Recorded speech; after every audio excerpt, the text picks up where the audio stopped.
ហើយបើតាមមើលភិនភាគទៅធ្លាប់សួរគេអ្នកម្ដុំនេះដែរគេថាវាមុខសញ្ញាដដែលហ៎បងហើយបើតាមមើលក្នុងរូបវីដេអូនោះវាដូចដឹងគេដើរតម្រង់មករោម៉ូតូនឹងហ្មងដែលម៉ូតូសងខាងវាអត់លួចវាអត់យកវាយកម៉ូតូហ្នឹងអញ្ចឹងមិនន័យថាប្រហែលជាវា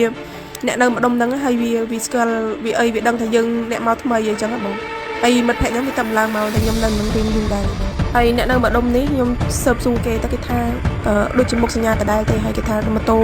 បាត់ឡើងចិត្ត10គ្រឿងហើយម្ដុំនេះនោះបាត់ម៉ូតូតែញយប្រហែលមែនចោលចូលកាច់កម៉ូតូ Scoopy ដល់ក្នុងផ្ទះយ៉ាងរលូនខណៈម្ចាស់ទើបធ្វើដំណើរមកពីខេត្តភ្នំពេញសកម្មភាពចោរកម្មដ៏ប្រហែលមួយត្រូវបានកាមេរ៉ាសុវត្ថិភាពថតជាប់ស្ដែងខណៈជនសង្ស័យបានចូលលួចកាច់កម៉ូតូ Mark Scoopy មួយគ្រឿងដល់ក្នុងផ្ទះបានសម្រេចយ៉ាងងាយហេតុការណ៍នេះកើតឡើងនៅចន្លោះម៉ោង2ទៅម៉ោង3ទៀបភ្លឺស្ថិតក្នុងភូមិដើមគោសង្កាត់និងខណ្ឌជ្រោយចង្វាររាជធានីភ្នំពេញតាមការរៀបរាប់របស់ស្ត្រីរងគ្រោះបានឲ្យដឹងថាម៉ូតូនេះជារបស់មិត្តភ័ក្តិដែលទើបធ្វើដំណើរមកពីខេត្តសៀមរាប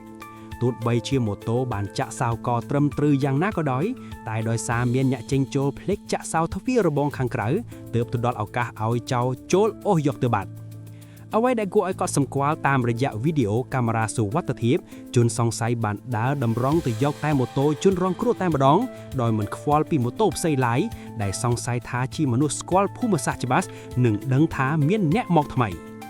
ប្រភពពីអ្នកភូមិបានទម្លាយឲ្យដឹងដែរថាជនសង្ស័យអាចជាមុខសញ្ញាចាស់ព្រោះកន្លងមកនៅម្ដុំនោះធ្លាប់បាត់ម៉ូតូជិត10គ្រឿងមកហើយតែមិនទាន់មានដំណោះស្រាយទាល់តែសោះជុំវិញករណីនេះជនរងគ្រោះបានដាក់ពាក្យបណ្ដឹងរួចរាល់ហើយដើម្បីសុំការអន្តរាគមន៍ពីសមត្ថកិច្ចជួយតាមវែកមុខសញ្ញាខាងលើយកមកផ្ដួលទោសតាមច្បាប់ឲ្យខានតែបាន GPH